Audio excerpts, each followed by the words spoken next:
Speed रहेगी 80 word पर minute. Ready?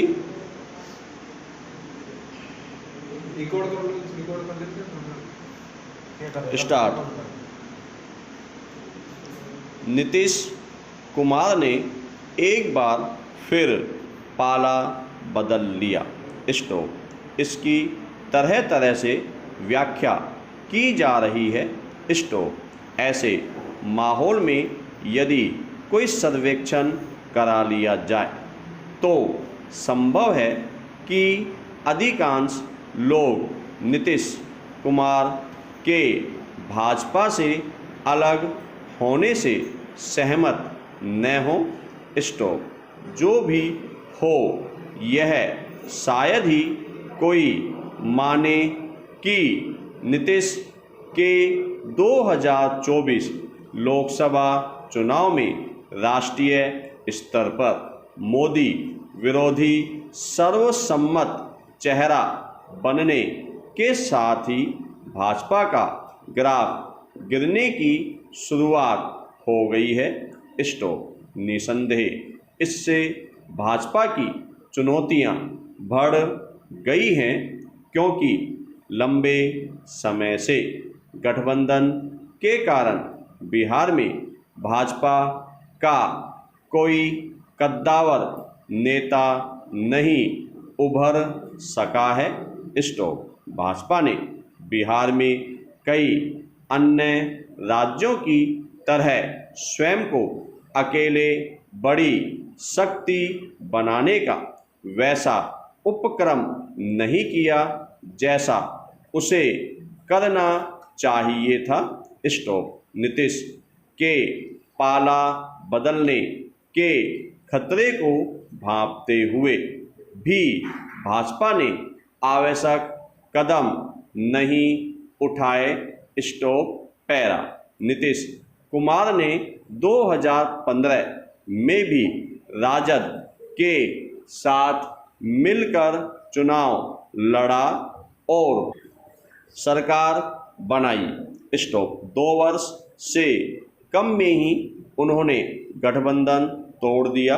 Stop. गठबंधन बनाए रखने और तोड़ने के रिकॉर्ड का सेहरा नीतीश के सिर ही सजा है। स्टॉप। इस मायने में वह भारतीय राजनीति में पहले नेता हैं जो गठबंधन बनाते हैं और तोड़ते हुए भी मुख्यमंत्री बने रहे हैं। स्टॉप। प्रश्न है कि बिहार के घटनाक्रम को मोदी और भाजपा के पतन की आधारशिला मानने वाले इस सिद्धांत विहीन स्थिति को किस रूप में लेते हैं? पैरा। राजनीति में न कोई स्थायी मित्र होता है और न स्थायी शत्रु। इसे भारतीय राजनीति में अगर किसी नेता ने सर्वाधिक चरितार्थ किया तो वह नीतीश ही हैं। स्टॉप। उन्होंने एक ऐसा चक्र बनाया है जिसमें वही सत्ता के शीर्ष पर स्थायी भाव से बने रहें। स्टॉप। बस उनके अहम की तुष्टि होती रहे।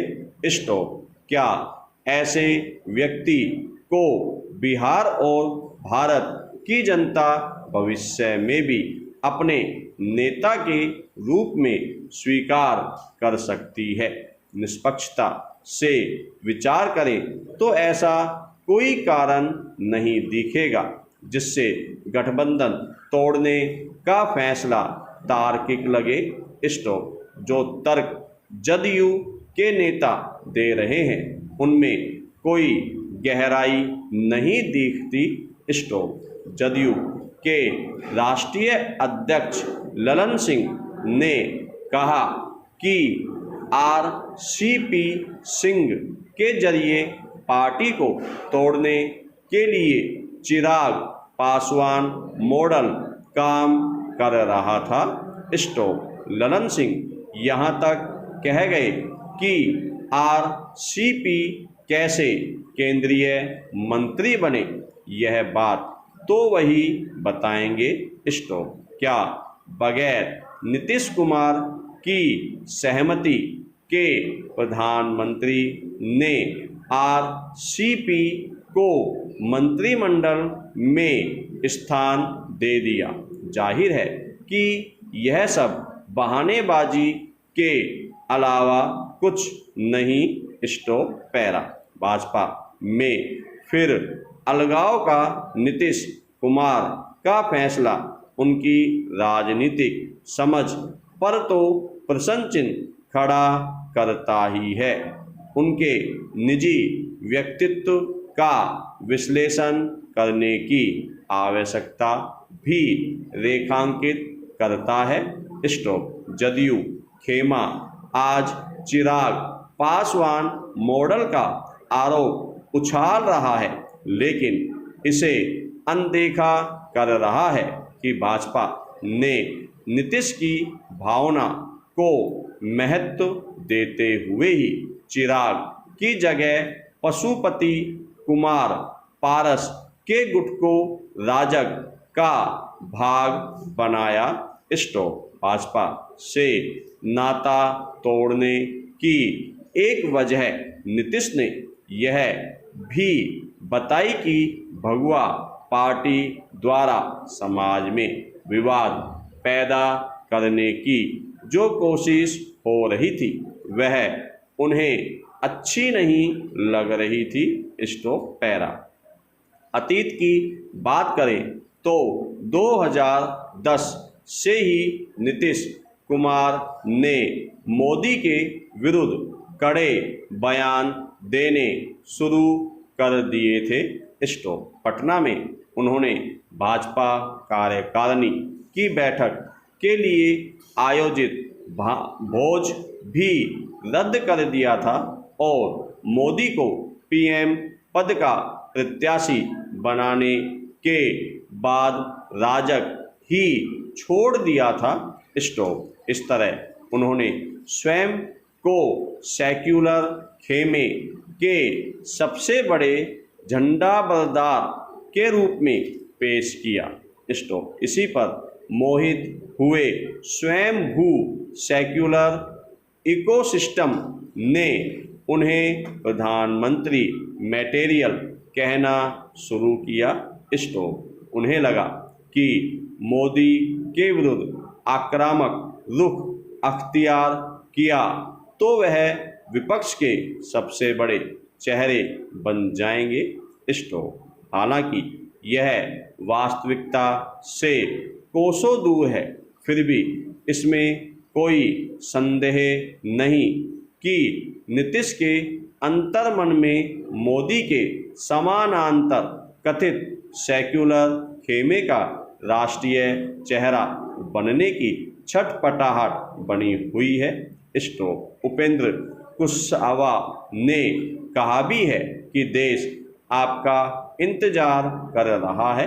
स्टॉप। जहां तक राष्ट्रीय विकल्प की बात है तो खुद बिहार ने ही नीतीश कुमार को तब खारिज कर दिया था जब 2014 के लोकसभा चुनाव में जदयू के खाते में महज 2 सीटें आई थी। स्टॉप। इसी के बाद नीतीश ने मुख्यमंत्री पद छोड़कर जीतन राम मांझी को बागडोर सौंप दी थी।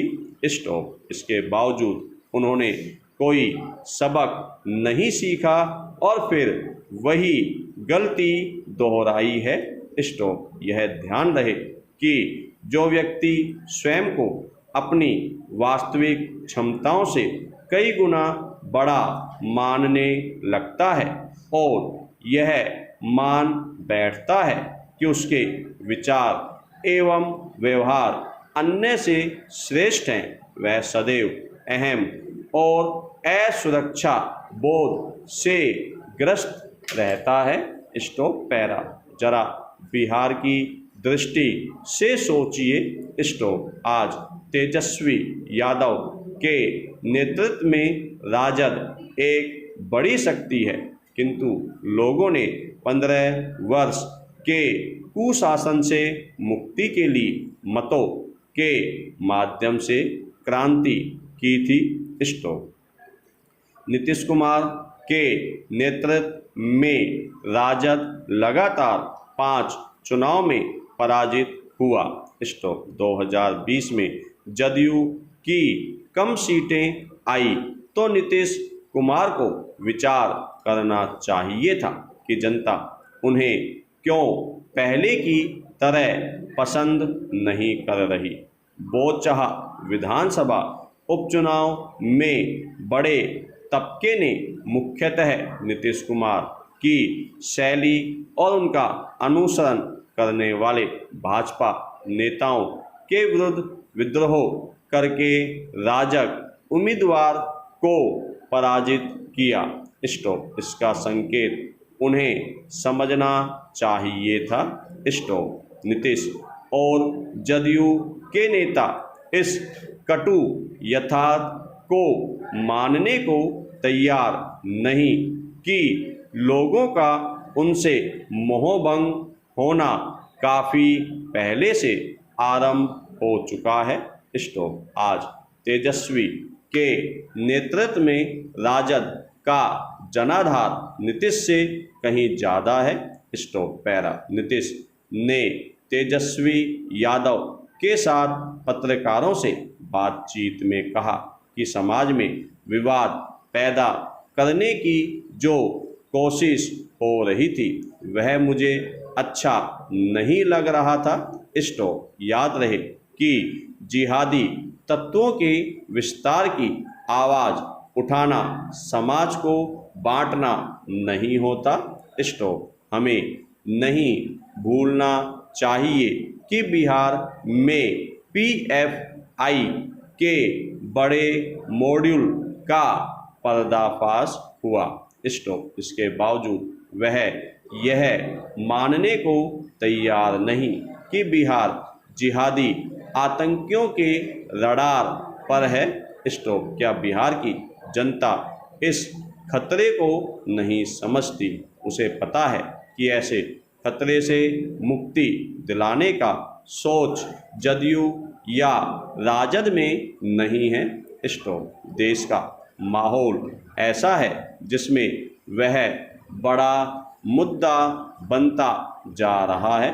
स्टॉप। नीतीश और उनके पाला बदल से उत्साहित लोग इसे समझें तो पता चलेगा कि बिहार और देश की राजनीति की दिशा क्या होगी। स्टॉप।